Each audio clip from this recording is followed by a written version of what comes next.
Good afternoon, everybody. This is the online conference, 13 years since the 2008 Russia-Georgia war. And what we hope to do in the next hour or so is to look at the legacy for European security.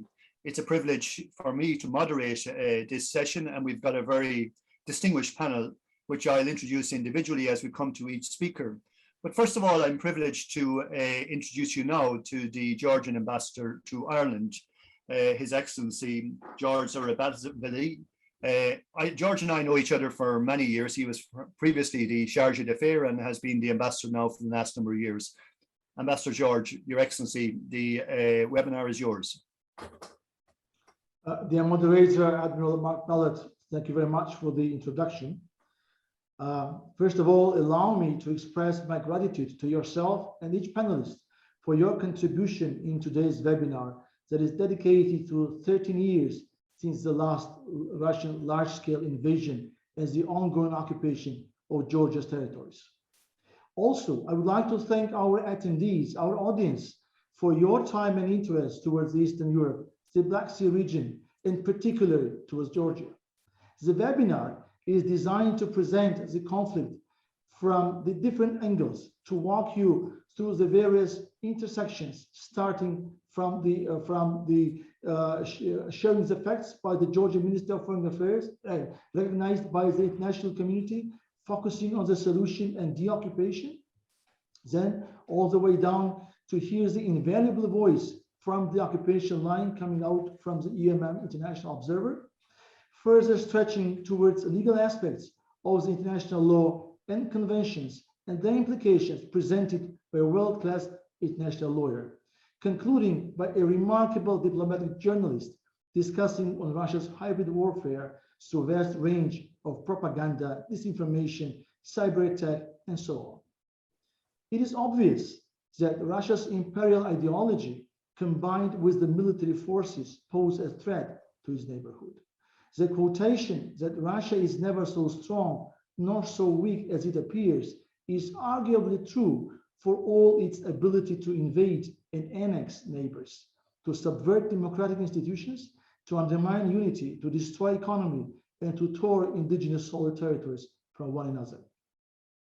It is an absolute need from the international community to be more active, more vocal, and more decisive by defending the principles to bring Russia to respect the international law and the well-established international order, and to withdraw its illegal military forces from the Georgian soil. I wish to express my gratitude to the Irish government supporting Georgia's sovereignty and territorial integrity within the internationally recognized borders, and as a member state of the European Union for co-launching EUMM, the non-military observers mission, with 8 Irish serving on the daily basis on the grounds in Georgia, observing the occupation line. Georgia remains firmly committed to the peaceful resolution of the conflict and the de-escalation of tensions with Russia based on respect of Georgia's territorial integrity and sovereignty. The European Union and the world community needs a safe, stable, and peaceful Eastern Europe and the Black Sea region. It is therefore critical that Georgia strengthens its role as a proactive contributor to Black Sea security, as Georgia has already proved itself as a reliable EU partner, trustworthy NATO partner, and contributor to European and Euro-Atlantic security through active participation in counterterrorism operations led by the US and NATO, and its active engagement in the EU peacekeeping missions. Just recently, we supported withdrawal of the NATO and the partner forces from Afghanistan, providing the host nation support, ensuring safe landing in Tbilisi airport to over 20 charter flights from Kabul, offering temporary placement for over 2,500 evacuees. Dear moderator, I will stop here to allow our panelists to make their absorbing presentation. Thank you very much, and wishing all productive and interesting discussion. Thank you. Ambassador George, thank you very much. And I have to say, in my time as a member of the military committee in Europe, I certainly was very impressed with your contribution, your country's contribution, not just to EU military missions, but also to our civilian missions. And we may reference those in a few moments. So I'm going to ask each panelist to speak for about 5 minutes. I may follow on with a question myself, and then I'll go from panelist to panelist. And at the end of that, and I would ask those who are actually attending this webinar, if you have any questions you wish to put in at any stage, just use the Q&A function, and we'll rack and stack those for the end of the webinar, and then we should have an opportunity to discuss those. So going straight to Professor Chumbadze, who's acting political director for the Ministry of Foreign Affairs of Georgia. Katie is a distinguished academic career, a visiting professor at Tbilisi State University. You've worked with UN Women, and you've also worked at as a Carnegie Research Fellow at George Washington University. There are many other points I'd like to raise about you, Katie, but I'll just ask you to move on and perhaps give your presentation. And I think you're looking at the legacy of Russia's 2008 occupation and Georgia's struggle since 2008. So the floor is yours. Thank you very much. I would like to first very warmly greet all the panelists and also our audience, attendees, and those visitors who are following us in live stream, in Facebook, in other social media. And I would like to thank for this engagement and interest in the subject. With your permission, I would like to touch upon the issue of the legacy of 2008 war between Georgia and Russia and the military aggression that was conducted by the Russian Federation 13 years ago. And sometimes people on the international arena think that that was something that happened so just 13 years ago, and that's all. But unfortunately, this is not the process that ended there. So the legacy of Russia's full-scale military aggression in August 2008 continues further. And even today, we see the consequences of this ongoing, I would say, military aggression. This is the ongoing occupation of 2 Georgian regions, which in total so means 20% of Georgia's territory. But of course, this is not only about the territory. This is about people, about the culture, about population of our country, be it ethnic Abkhaz, ethnic Ossetians, or ethnic Georgians who reside in those regions, and about those people who are suffering under daily provocations, who are suffering under daily ethnic discrimination and ill treatment by the occupation forces. 13 years ago, what happened in Georgia, of course, this was not an isolated case. And this was, from the Russian side, the act that tested the ground, that tested the West, the desire of West, whether the European Union, whether the United States, whether the international institutions were ready to counter such threat and security challenge and such attack to the rules-based international system. And while in 2008, Russia tested the entire international community in Georgia, afterwards, it successfully exercised the same practice in Ukraine in 2014. And Russia saw that it was allowed and it was possible for it to follow, to take such aggressive stance to violate the territorial integrity and to disregard the inviolability of internationally recognized borders of sovereign countries. And afterwards to talk about some new realities, as if all this what it committed in Georgia and Ukraine was fait accompli and something that needs to be accepted by the international community, by Europe, and by the West.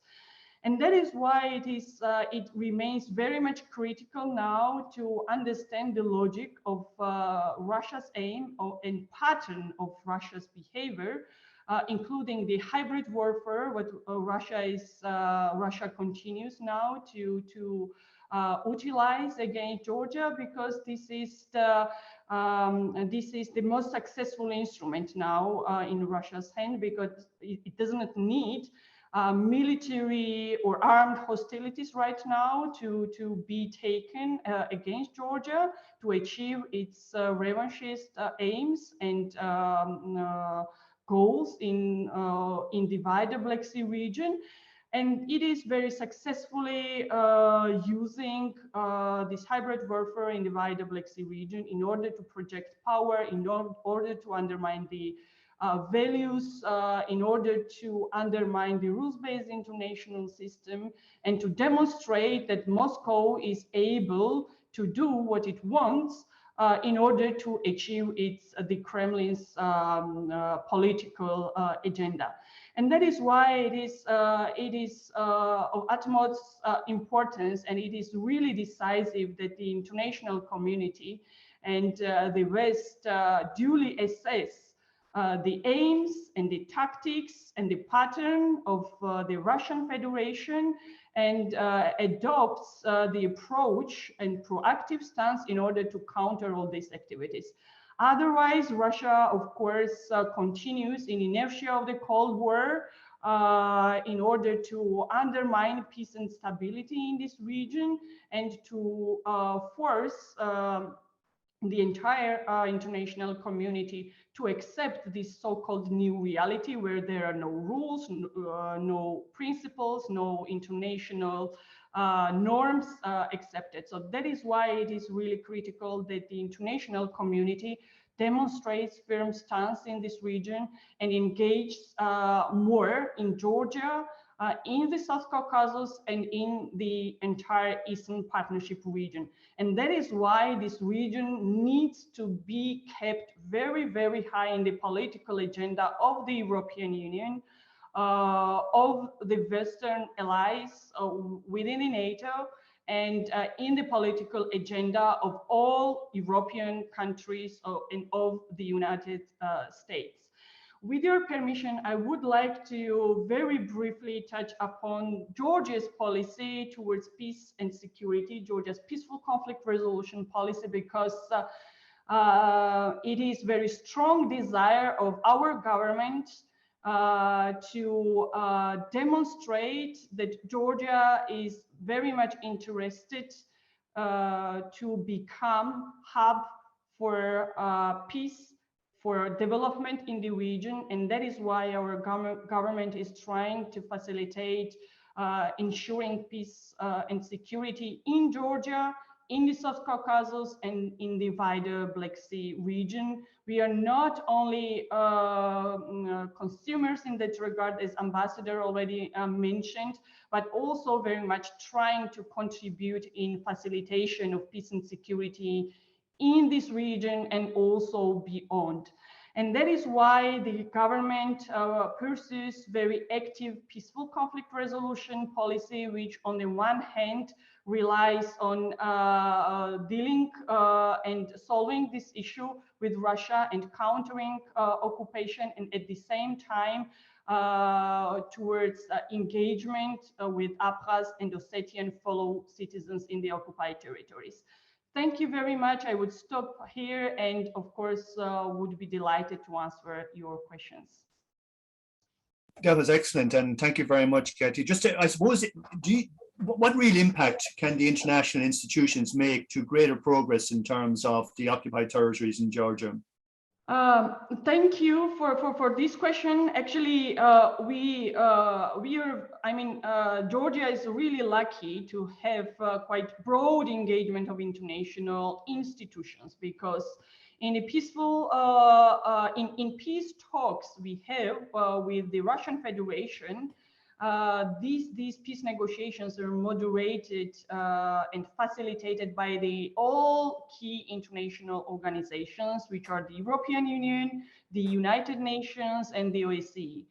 And we see that all those organizations are very actively engaged in the process to build peace and to facilitate peaceful resolution of the conflict, and at the same time they are supporting and funding also a lot of confidence building measures. At the same time, it seems to me that there still is a space and there still is the possibility to be more effectively engaged with more proactive steps and with more result-oriented approach in this process. And okay. I truly think that the European Union has the competence, the capacity, the mandate to be more engaged in the peace process here in Georgia. Thank you very much. And we may pick up on that point as we go in through the other panelists. I'm going to introduce Kate Fearon now. And Kate, you're deputy head of the European Union Monitoring Mission in Georgia, and you're former participant in the Northern Ireland peace talks. You've had a distinguished career in Brussels and in the Balkans. You're an academic. You've written a number of books, I think in the case of Northern Ireland and also on Afghanistan. And I know you're going to look at the security dimension and the human rights implications of the violation of the EU-mediated plan of 2008. So I'll hand the floor over to you, Catherine, and it's all yours now. Thank you. Thank you very much. Ambassador Zurabashvili, distinguished panelists, ladies and gentlemen, it's an honor to be able to join you today and to speak to the theme of security and human rights implications of the violation of the EU-mediated six-point agreement, and to speak to why implementation matters. Since many of you may not be familiar with the work of the European Union Monitoring Mission EUMM in Georgia, I will firstly say a little bit about the origin and mandate of the mission, before turning to how that mandate is operationalized in practice and the relevance for our theme today. So EUMM is a civilian unarmed mission, one of 11 such EU Common Security and Defence Policy missions, CSDP missions globally. We are unique amongst the mission in being a monitoring mission with a broad mandate to contribute to long-term stability throughout Georgia and its surrounding region, and in the shorter term to contribute to stabilization through reducing the risk of a return to hostilities. Our operations are arranged around 4 pillars: stabilization, normalization, confidence building, and informing EU policy. So stabilization means the duty to monitor, analyze, and report on the situation centered around full compliance with the six-point agreement, which includes reporting on things like troop withdrawals, military dynamic, freedom of movement, as well as any human rights violations or international humanitarian law violations. Normalization means the duty to report on normalization process of, for example, civil governance situation with regard to internally displaced persons, for example. And under these 2 pillars, we also report on conflict drivers, such as the activities of security actors, military dynamics, any so-called borderization activities. And in particular, we are interested in reporting and analyzing the effects of these activities on the conflict-affected population, be they ethnic Georgian, ethnic Abkhaz, ethnic Ossetian, and living on both sides of the administrative boundary line, the ABL, as we say. And these things we very much view through a gendered lens. For example, on things like access to healthcare, it's important for us to understand the impact of someone not being able to move, no freedom of movement, restrictions of freedom of movement on women's reproductive health, for example, and access to reproductive health care is an issue in regard to both South Ossetia and Abkhazia, though for slightly different reasons. Confidence building means that we contribute to the reduction of tensions through liaison and facilitation of contact between the various actors. And the 4 principal instruments that we use for this are: we have a mission operated hotline, which enables direct contact through between the various actors. Messages can be transmitted at any time through day or night, for example, on detentions or on other pressing issues. We have the Incident Prevention and Response Mechanism, the IPRM. We, together with our OSCE partners, are responsible for co-facilitating the IPRM for the Argneti Theatre, and that's where all participants can get around the same table and discuss technical and very practical matters on a roughly 6-week basis. We also have a small fund, a small confidence building facility that we use to dispense a small amount of money that promotes people-to-people contact across the ABLs. And then we also support, though we're not participants per se, we're not members per se, but we support the co-chairs of the Geneva International Discussion, so the UN, the EUSR, the OSCE. We support them with our information and analysis, briefing them whenever they come to theatre, and indeed before each round of the Geneva talks. The fourth pillar is around informing EU policy, and that's where we're feeding in our findings on the ground to member states in Brussels. And regrettably, while our mandate does cover the whole of Georgia, we're not able to physically access the breakaway regions of South Ossetia or Abkhazia. So it's all the more important to us that we maintain and develop strong relationships with the conflict-affected population on both sides of the ABL. And we operate on a strict principle of operational impartiality. That is, we report our findings as we see them. And maybe just to contextualize the physical environment for an Irish audience, let me maybe sketch out some comparisons. So for a start, Georgia and Ireland are remarkably similar in terms of size. They're both about 70,000 square kilometers with about 5 million people each.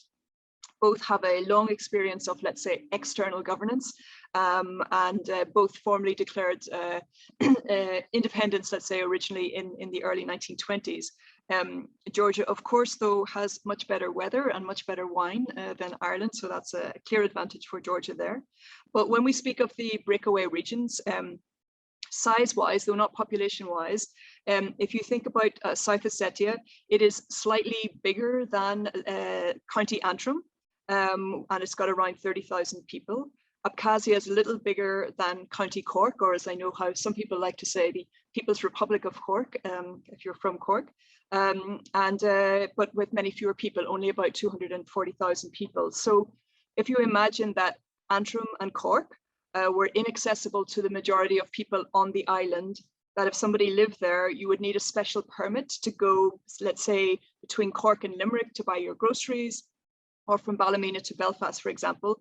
This is exactly what the citizens of the Gali district in Abkhazia have to do in order to buy goods in the nearest market town of Zugdidi, which is on Tbilisi administered territory. So the situation arises very much due to the fact that the Russian Federation isn't in compliance with the 2008 agreement. We go out visibly around the ABL every day. We know from speaking to the conflict-affected population that our presence lends them a sense of security, a sense of reassurance. And we know that our role as facilitators in the Argneti IPRM also results in positive outcomes on technical matters like agreement on irrigation water, drinking water, or electricity supply across the ABL where the infrastructure goes across. In terms of some human security examples, maybe one or two talking about how the impact on people and conflict-affected population. So in terms of, for example, crossing from Abkhazia into Tbilisi administered territory, we estimate around 2,000 crossings every day back and forth. Before the pandemic, it was roughly 2,500, maybe sometimes 3,000 a day. But for a period of 15 months, this crossing point was completely closed. So Gali residents were unable to cross into TAT to see relatives, to do shopping, etc. The situation with respect to South Ossetia is significantly worse. So since September 2019, the main crossing point, in fact, all of the crossing points there have been closed. And in every weekday, there would have been around 400 crossings. So if we kind of think of all of the crossings that haven't happened, it'll be around 200,000 crossings in the over 2 years of closure. So that means really that 200,000 interactions, intercommunal, interfamilial, between different relatives, those connections have been lost. And what happens when such communities are cut off from each other like this is that basic human needs are compromised. There are fewer income sources, there's less access to medicine, there's a lack of mother tongue education, but there is also a strategic and structural social isolation of individuals, of families, and of entire communities who live either side of the ABL. So kinship connections are lost over time, but so too are bicommunal connections. And experiencing the other is diminished and diminishing. And just from my personal perspective, I grew up in a monocultural, monoreligious environment with one political perspective and no experience of the other. And I know that that is just no way to resolve conflicts or to recognize past hurts, mutually caused at various times, yet alone try to reconcile the past. I have one more point, if I may, Mark, and it's just to say that we are speaking to people who are anxious about crossing the ABL, that they, for example, we speak to a woman regularly who's too nervous to visit her daughter, whose kids were unable to go to school in TAT, on Tbilisi administered territory.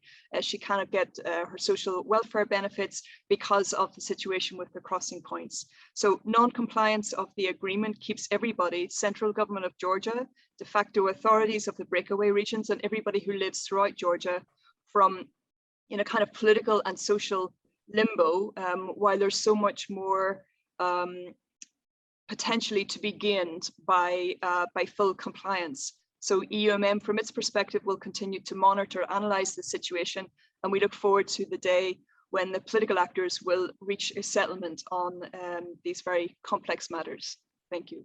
Okay, Kate, thanks very much for a very comprehensive vignette there. And I'm glad you, and I know you've been involved with UN Women, and I'm glad you touched on the issue of the gender dimension in terms of conflict. And I suppose one of the remarkable statistics I recently looked at is the robustness and success where you have women facilitators and mediators in terms of the peace process. And I just want to commend your own engagement in this process up to now. But just briefly to touch on, and maybe there are obvious differences between Northern Ireland and Georgia, but could you just bring some insights on any practices you saw in terms of Northern Ireland that may have utility in this case? Well, maybe just to again reflect on my own experience. So speaking more in a personal capacity, I mean, one thing that I think was key to breaking the deadlock in Northern Ireland was basically making the pie bigger before dividing it up between everybody. So adding into constitutional, political and legal questions, the kind of a basket of rights, looking at things like dealing with the past, acknowledging the rights of victims, acknowledging the rights of those traditionally outside of or traditionally excluded from political processes. And I think, of course, we can say how well that's been implemented, but I think in terms of making a breakthrough, really engaging with the other, trying to reach mutual understanding, and thinking about those things not in an abstract way, but trying to really give practice to it. So I think acknowledgement about the past initially, and then kind of shifting forward to really transform the society. I think you need to acknowledge what has gone before. As I say, you can argue in Northern Ireland we have not been maybe as successful as we might have been, but in terms of having something in the agreement that everybody could see themselves part of, I think there might be some room for room for inspiration, let's say, for the Georgian context. Okay, Kate, thank you very much, and just to commend you again for your leadership. I'll move on to our next speaker now, Professor Jean-Marc Tubenin from the University of Paris-Nanterre. You've also, Jean-Marc, are the Secretary General of the Hague Academy on International Law, and you're former director and a member of the Ceasefire Centre for International Law. I know you're going to focus on unresolved conflicts in Europe's eastern neighborhoods, Georgia and Ukraine, and the human rights and legal dimensions of that for facilitating peace. And maybe you might touch on the ECHR judgment in the case of Georgia and Russia. If not, I might bring a question in at the end. So Jean-Marc, Professor, the floor is yours.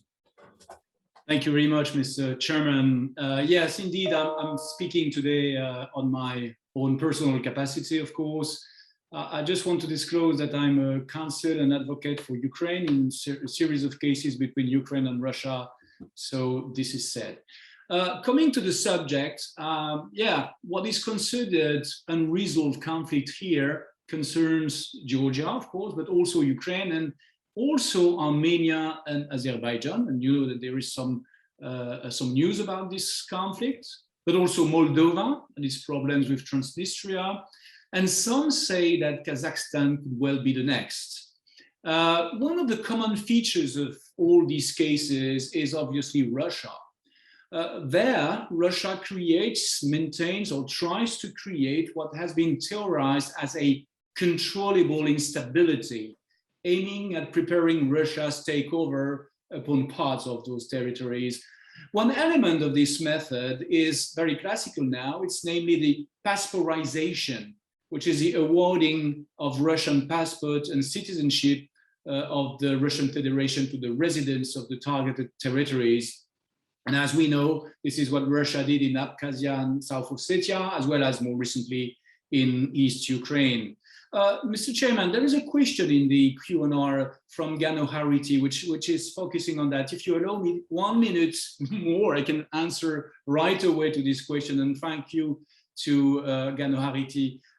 He asked what is the status of these Georgians persons having a Russian passport due to passporization? Well, my answer is to say that I'm in Paris and I have a partner next door in my law firm.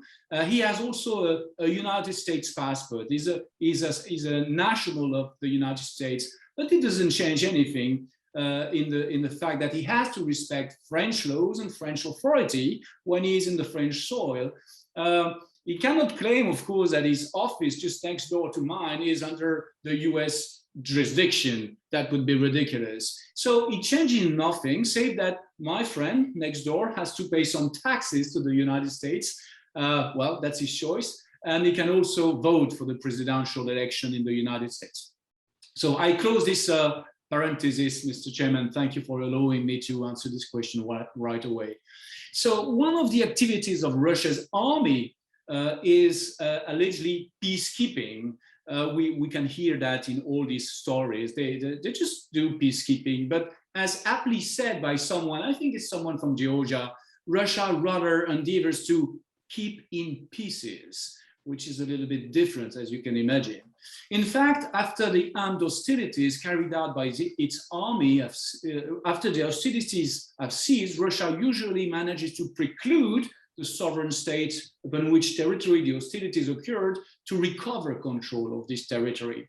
And in the case of Georgia, the key legal move in this regard has been the recognition by Russia that Abkhazia and South Ossetia are sovereign states. So Russia did not go yet so far as to officially recognize, annex those territories, but one can safely speak about a creeping or quasi-annexation. And there is a very recent joint statement of a group of friends of Georgia, 16 countries, delivered last August, which denounce what they called de facto annexation and condemn Russia's policy vis-à-vis Georgia. So 2 questions, if I may, can be put there. One, is it acceptable? Is it somehow acceptable? Should we accept this situation as, you know, it's a fact and let's deal with that? And second, what can be done? I turn to the first point. In the same way as it did more recently concerning Crimea, Vladimir Putin, at the time he was prime minister, he said in 2009, in relation to Abkhazia and South Ossetia, I quote, "It goes without saying that there will be no return to the past situation," end quote. But at least 2 core legal principles command a straightforward rejection of such position.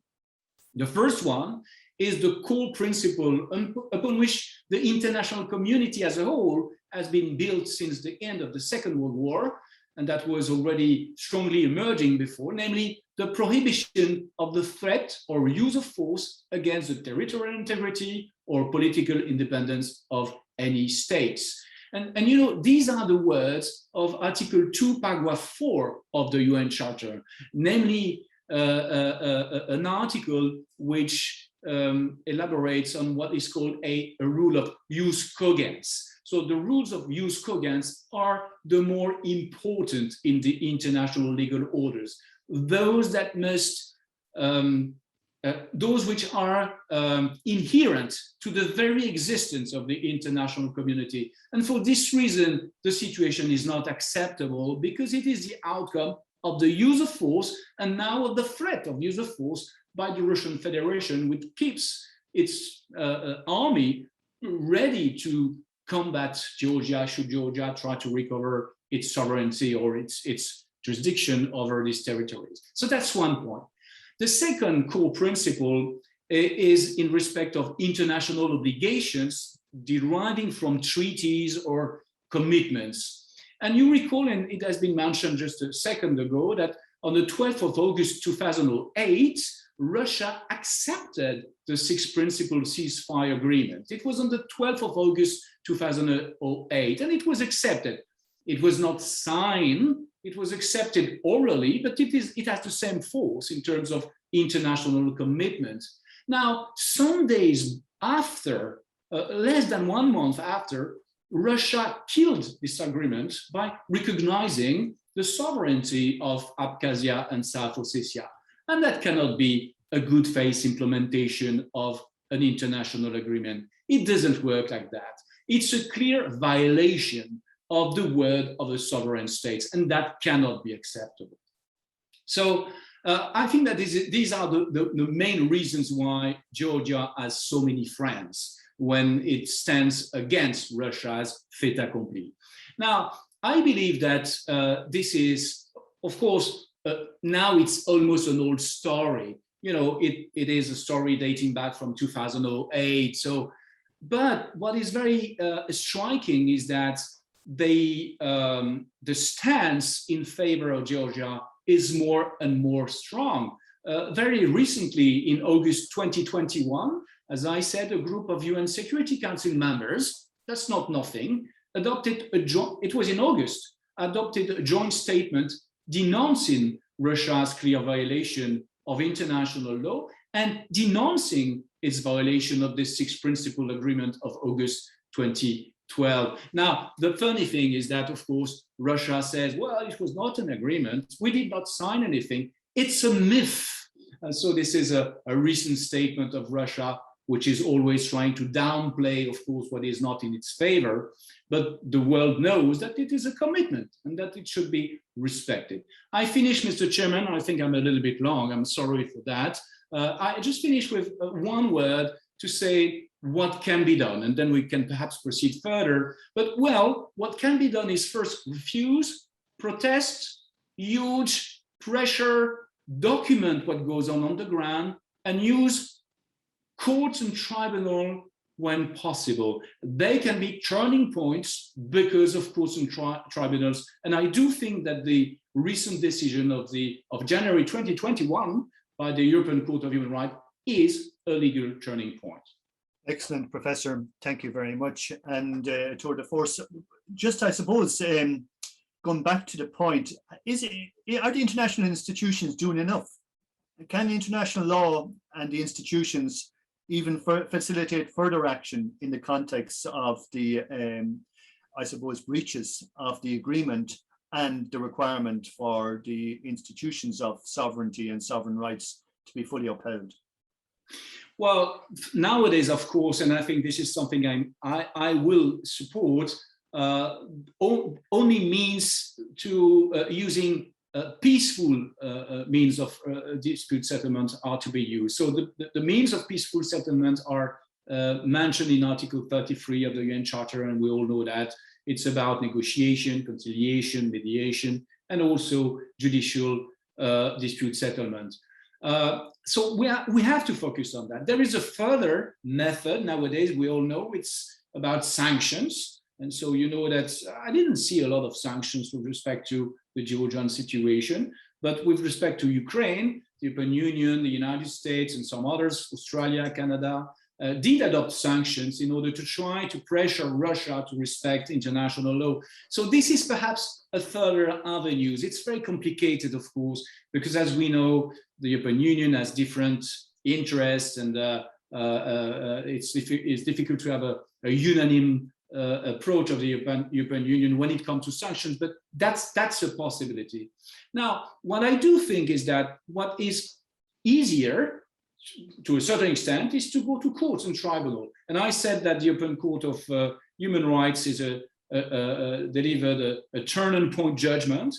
And the important point I wanted to stress is that the European Court based its decision on the facts found on the ground by all the institutions you mentioned, Mr. Chairman, including the EUMM, we heard about a second ago, including the OSCE, the European Union, of course, etc. So it's an integrated approach, I would say, basing a finding of facts on the work of those who go on the ground and take risk, and they are heroes in this regard. And the court then can build a sound reasoning and decision on this base. Now, what did the court decide?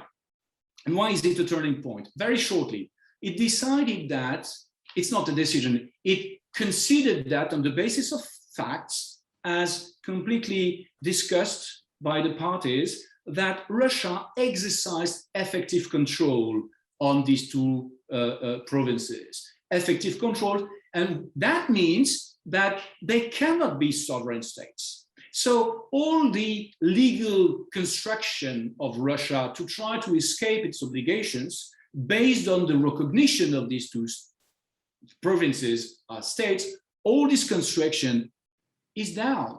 It's a fake legal argument. We know it because we have an authoritative judgment, 16 judges against one, voting in favor of saying, which is obvious, Russia has effective control. That's a turning point on which to build. Sir, thank you very much. And we may come back to the issue of sanctions in our further discussion. Now, the Q&A is open and we would welcome some questions. I see a number of questions in there already. I would just say to Ketty, you might look at those because they relate to the status in terms of Gali. They also relate to the role of the IPRM and also to the status of the citizens that are actually in South Ossetia and the occupied territory area. I'm going to move on to Micheál O'Hurley. He's the editor of Diplomacy Ireland. That's the European diplomat. He's also a lawyer, an academic, and author of several books, and a US military veteran. So we have much in common.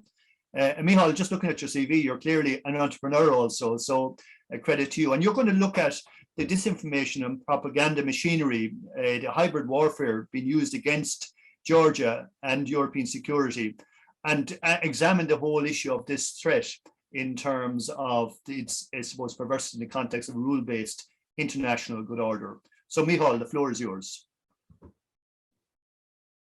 And if you just you put on your mic, Micheál, thank you. Mark, thank you very much. Ambassador Zurabashvili, thank you for inviting me to the panel. And to my fellow panelists, I'm astounded by what you've said today, the wisdom of it, and I hope it helps illuminate people to the issues that continue to go on in Georgia. And I say continue because so many years after the Soviet invasion and occupation began, we have a generation of diplomats who weren't in diplomatic service when it happened. This is ancient history for them. But for the Georgian people, for the people in the Caucasus to continue to endure occupation, this is a daily reality. And we can't let the world's many fraying ropes distract us from the fact that it continues in Georgia. And it's often as an older conflict started by Russia. It's escaped our present memory, and we kind of need to be reminded. Let me start, Mr. Moderator, by saying that I speak for myself and my publication as a journalist. I've been covering wars since 1991 in the Middle East, in Afghanistan, Iran, South America. I've been all over the globe studying conflict. and I've worked as a mediator from the United States Institute for Peace. One of the things that I think we need to resolve right now is an issue that Jean-Marc illuminated very clearly, and that's the double standard of Russia saying one thing and doing another. When I was in law school, I didn't talk about effective control very much. It's a legal theory and it's a very important one. But my professors pounded the issue home by saying, if it walks like a duck and talks like a duck, it's a duck. Russia cannot continue to claim that these are breakaway republics when it essentially approves, if not appoints, who governs them, how they're governed. It provides the money and is intricately involved in everyday decisions within those republics. In fact, I take issue with the idea of calling them breakaway republics because they are sovereign Georgian territory. And this leads into the issue of hybrid warfare. Hybrid warfare is all about confusion. Hybrid warfare has three essential components. The first one is conventional warfare, boots on the ground, rifles in the hands, jet fighters overhead, and bombers unleashing munitions on military and civilian targets. Anybody who knows what happened in Georgia knows that Georgia and civilian populations were subjected to this illegal kind of warfare, this conventional warfare. So let's set that aside because we can all think about conventional warfare very easily. We need to talk about cyber warfare. We hear a lot about it, but it's much more sophisticated than we think.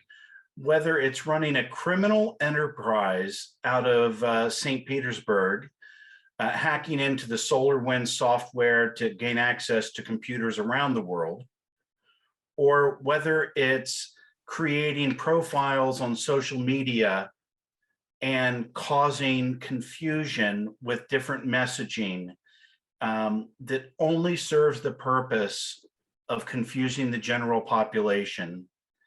Cyber warfare affects us all here in Ireland, in South America, in Australia, in Japan, and certainly in Georgia. So one of the things I want to say is that the ABL, the contact line in Georgia, isn't just physical. It's psychological and emotional. Cutting people off from the education of their mother tongue challenges their identity. Going back to Jean-Marc's point, passportization tells people that you're not Georgian, you're Russian. It helps to change their identity. It's a slow erosion. Many people don't even notice it until it's far too late that they aren't the person they once thought they were. Their entire identity has changed. Often it's generational. Young people who didn't learn Georgian because it's prohibited are now separated from their parents for who it was their mother tongue and their identity and their culture. So it's hybrid warfare can reach into every part of our lives. And then I want to talk about irregular warfare. Irregular warfare is basically anything the government does that isn't effectively under their control, but serves their goal. By supporting these militias in Georgia, and they are militias, they are meant to destabilize Georgia. They get their orders from Moscow. They're commanded by specialists and advisors from Russia. They are furthering the occupation's stranglehold on Georgia. And it's happening all over the world, whether it's in Syria or South America or in the Congo. We hear about Wagner, these special mercenaries. This is all part of hybrid warfare. So hybrid warfare targets three distinct communities: conventional battlefields, indigenous populations, and the international community. I want to talk about the indigenous populations, the people of Georgia. By stringing a barbed wire fence across someone's farm, they no longer have a means to their livelihood. By making them get a special pass to get a quart of milk or a pint of milk, we've changed their very lives. The Georgian people are being subjected to separation and destabilization at every point. And when I talk about the indigenous people, I want to talk about Georgia as a people, as a nation. And it is an ancient nation, which is separate from the state. One of the problems we have today is that Russian cyber warriors are continually sending out a message that the Russian government is the friend of the people. They are peacekeepers, when, as Jean-Marc says, that's highly dubious, if not outrageously ridiculous. They aren't peacekeepers. They weren't in Abkhazia, Ossetia. They weren't in Nagorno-Karabakh. They are there to have boots on the ground to reinforce a political agenda, which is to destabilize nations. What I want to get clear, though, is that when I read in the news how corrupt the Georgian government is, when I read in the news that Georgia needs to reform its judiciary, Georgia needs to do this, Georgia needs to do that, almost always these are caricatures from the past. Anybody that looks at the modern legislation in Georgia sees that Georgia has made leaps and bounds towards having one of the more evolved legal codes in Europe. In Europe, the work on the judiciary is envied by several countries, and that's the same with Ukraine. I also want to talk about resources. Kate, you talked about the infrastructure crossing the ABL. Think about Moldova right now. Russia has decided to turn off gas in what weather forecasters say will be one of the longest and coldest winters in 50 years. That is a way of reinforcing the idea that Russia has control. And it happens in Moldova, it happens in Georgia.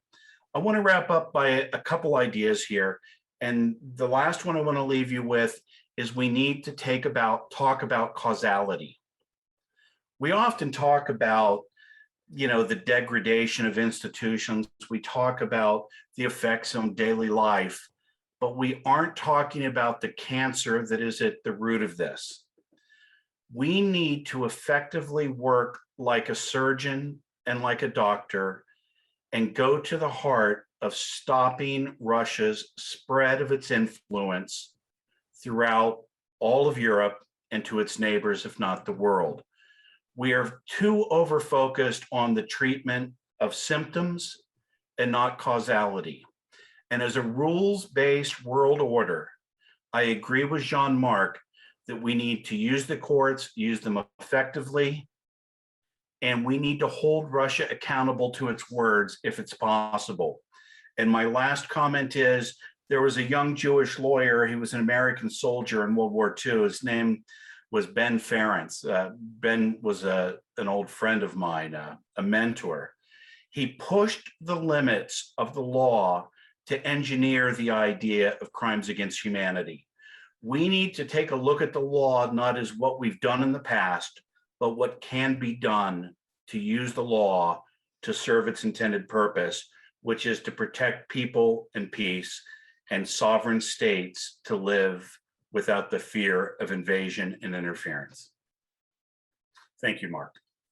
Okay, Michal, thank you very much. Another tour de force. And do you think this hybrid warfare is now institutionalized throughout the democratic world and is being weaponized by certain states? Oh, not only is it being weaponized, I think there are practitioners who don't realize they're part of the problem. The Panama Papers were recently in the news about corruption. And instead of naming Vladimir Putin and the oligarchs, they named people of states where Russia had attacked and that were truly victims. I'm not defending the people in the Panama Papers. What I am saying, though, is we perpetuate stereotypes and tropes and dog whistles as reporters, because reporters are no longer educated people in a specific discipline who go out and meet and talk to people. They rip news off the teletype and rewrite the story from a news bureau. So people aren't getting the comprehensive view of issues that they need. And that's why Georgia has slipped down the list of our attention. And that's why on issues of freedom of navigation, to human rights issues, to basic human needs, we aren't serving Georgia, and our institutions aren't being clamored to do a better job simply because the public doesn't know enough about the issues, because we're into a soundbite age who rely on a teletype to give us the news as opposed to research, presentation, and journalism. Thank you very much. Thank you very much. I know we've gone a little bit over time, and I was keen to get to some questions. I did flag some there with Ketty. You might just switch on your mic there, Ketty. There was a number of questions relating to the Gali situation. What is the situation in the Gali region? You might be able to address that. And also the legal status of the citizens in South Ossetia and so on. Maybe just briefly comment on that. And if any other panelists wish to come in, please do so. I'm conscious about time, but Ketty, to you. Thank you very much. I will try to be very brief and very targeted. So thank you, Craig, for your question regarding the situation with the people in the Gali district. Of course, this, for those who don't know, this is the district which is populated by ethnic Georgians and is currently under Russian control in the occupied Abkhazia region. And of course, these people are, so to say, turned and treated as so-called foreigners. And that is why these people are very, very much under pressure, and these people suffer and are facing daily discriminatory treatment and daily restrictions. So unfortunately, despite our efforts somehow to address this issue from the humanitarian perspective and a lot of demands in the peace talks, these people continue to be discriminated on the basis of their ethnicity. In the schools, ethnic Georgian people, pupils are not allowed to study in their mother tongue, and this is also psychological pressure under them. And also these people are pressured and forced to take so-called residence permits, which is actually designed for so-called gastarbeiters from Central Asia or from different regions that are illegally residing in those regions. And this is humiliating for ethnic Georgians living there, because these people who are living there for generations, who are local residents there, are now forced to register as foreigners. And also, this document means that they will be deprived of exercising their basic rights, like property right, like right to freedom of movement, like a right to participate in political or social life. And that is why these people continue to be hostages of Russia's effective control there and Russia's occupation. And I think that I will also touch upon the issue which was raised by another participant regarding the citizenship, or about Georgia's attitude towards people inside those regions. And yes, there are people, regardless their ethnicity, be it Georgians, be it Abkhaz, be it, I don't know, Ukrainians. There are also Estonians, ethnic Estonians residing in Abkhazia region. And all of them, regardless the legal passports they have from Russia, they are considered by Georgian state as our fellow citizens. Because they are part of our population and because we have our positive obligations towards them. And here I only mean those people who are legally residing in those regions, because there are also people who illegally reside in this region, And these are people who entered the occupied territories after the war, after occupation, and those who captured houses that were left by Georgian IDPs. And of course, we can't consider these kind of illegal immigrants as our population, but those people who are legally residing and living there for generations, although they have been forced by Russia to take illegal Russian passports or other travel documents, they are part of Georgian population and they are part of our culture and they are treated as part of Georgian population. And that is why the Georgian government provides all the goods, all the benefits that are considered for Georgian citizens, regardless they possess Georgian passports or not. They are part of our population. And this was made very clear also by Strasbourg Court. Jean-Marc mentioned this historical judgment.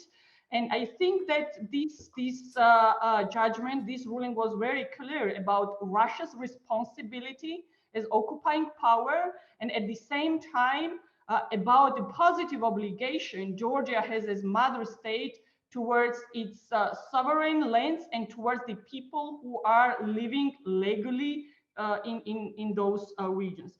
With your permission, I would be very, very quick also about the current state of affairs, because I think it's also very much important to be very precise, and that right now it's not only the status quo of occupation, but Russia is day by day, week by week, absorbing those regions and integrating into Russia's political, military, social, economic systems. And there are a lot of different so-called agreements to finalize de facto annexation process. And it's also very much critical to make very clear for the Western audience that this is not only about Georgia. The aims and the political agenda of Russia and the purpose what Russia is doing in Abkhazia or the Tskhinvali region, this is not the aims it has vis-a-vis Georgia only. This is part of Russia's political agenda vis-a-vis the West. And this is part of the Western security and the security of the European Union, and European Union as a peace project and the international community. And that is why I think that in 2008, all of us in the West lacked the understanding that this is something related to the European security, and not on the distance somewhere in other regions or frontiers. So this is really very core issue of the European security, and there should be the understanding in the West that implementation of the ceasefire agreement, this is the obligation that was taken by then Russian president vis-a-vis the EU presidency. This is the obligation towards the European Union. And that is why the implementation of the ceasefire, withdrawal of Russian forces from the occupied territories, and deployment of international security mechanisms inside those regions, this is something that should be kept very high in European Union's agenda, alongside with the implementation of the Minsk agreements over Ukraine. So there cannot be any separation between the ceasefire agreement or Minsk agreements, because both of them are about European security. I'm just conscious that we're against the backstop in terms of time, and thanks for dealing with those questions. I want to just give one final opportunity to the other panelists, and I'll just go through the panelists. I'll come first of all to Kate. Catherine, do you want to make any closing remarks before we close off? Thanks, Mark. I would just really endorse what Michal said in terms of really the most insidious border, so to speak, being the border in people's minds, where people are afraid to cross the ABL to go to funerals, where people are afraid to tend to their agricultural land for fear of being detained, and this kind of self-censorship and the self-restrictions that are put. And that's something that we certainly see in our actions with the conflict-affected population. Thank you very much, Kate. Jean-Marc, do you want to make any closing remarks? Thank you very much, Mr. Chairman. There is a question about the peacekeeping operation of the Russian army in Nagorno-Karabakh, and the question is whether it represents how conflict in the region will be managed in the future. I think that the important point to keep in mind is that, in principle, the peacekeeping operations are under the responsibility of the UN Security Council. So that should be the main manner to deal with peacekeeping operations. And there is a track record on how to do it. There is a history, there is an experience, and they know how to do it. And generally, they don't use arms. So they don't go on the theater of operation with tanks and rockets, etc. So that's the first point. The second point is, well, look at Article 52 of the UN Charter. And the Article 52 of the UN Charter says that the Charter authorizes regional arrangements or agencies for dealing with peacekeeping operations. So to the extent that a peacekeeping operation anywhere is carried out in respect of the UN Charter, to my view, it's fine. Then on the ground, we should expect them to respect, the rule of law, the human rights, etc. That's another problem. Thank you. Jean-Marc, I'll just go on to Michal. Have you any final closing remarks, Michal, you'd like to make? Quite quickly, I just want to say that people are entitled to their opinions, but not their own facts. And this is an important point, because when I speak to people in the European Commission and the European Parliament, people in Dáil Éireann here in the Irish Parliament, and when I speak to academics especially, the idea that we have academics visiting occupied territories, identifying with the ideas of the occupying forces, and then teaching it under the guise of academic freedom. We need to be very weary of this. The facts must be the facts. Facts and truth are immutable. These are ancient ideas, and we can't allow hybrid warfare to become effective and weaponized in our institutions of power, which are responsible for these issues, and by the academy, which forms young minds. Okay, Michal, thanks very much. Well said. And Katie, just to come back to you before I go back to George, anything else you want to add and before we close? Thank you very much. I think almost all questions were answered. There was also a question about the possibility to somehow share the best practice of IPRMs in other conflict cases. And of course, we would be very happy to share this experience. Actually, when we talk about the peace architecture or experiences in conflict contexts throughout the Eastern Partnership region, of course, there are a lot of things in common, despite a lot of differences, of course. And that is why I think that these experiences and sharing of these experiences is very, very interesting and important, because in the end, pattern of Russia in Ukraine, in Georgia, in Moldova, in other conflict cases, all these are the same, because in the end, Russia's ambition is somehow to project power throughout the wider Black Sea region, to undermine the credibility of the West, of Western values, of the European Union as peace project. And that is why all this needs very consolidated strategic approach from the West.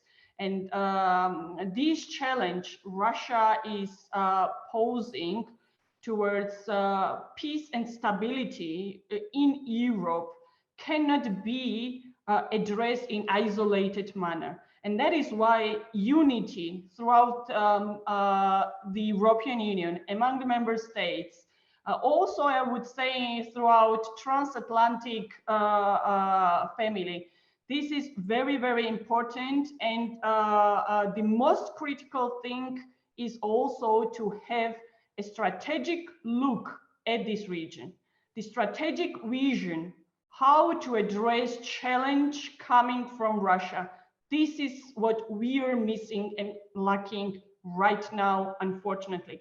And that is why I think that the solution of this problem lies here, finding strategic vision, strategic way out from this situation. And that is why this kind of strategic brainstormings about among the European capitals is really critical, because otherwise we will lose not only the peace and security in Eastern Partnership region, but I truly think that it will be about European security per se, and about Europe tomorrow.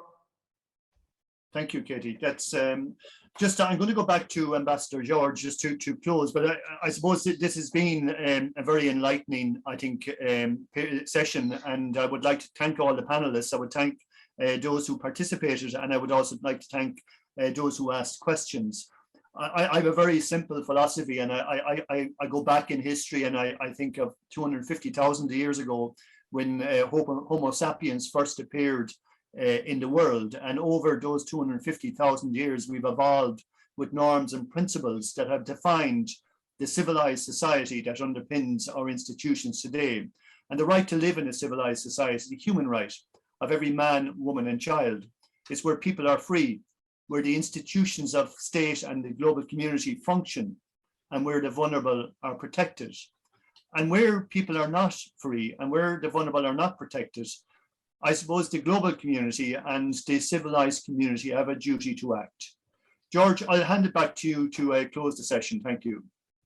Thank you very much, Mr. Chairman. I'm just want to thank you all for this very interesting discussion, and I find it very much informative. I hope it was very much informative for the audience and for those who has attended this meeting, because it brought a lot of clarity to the situation that is happening in Georgia and in the whole entire region as well.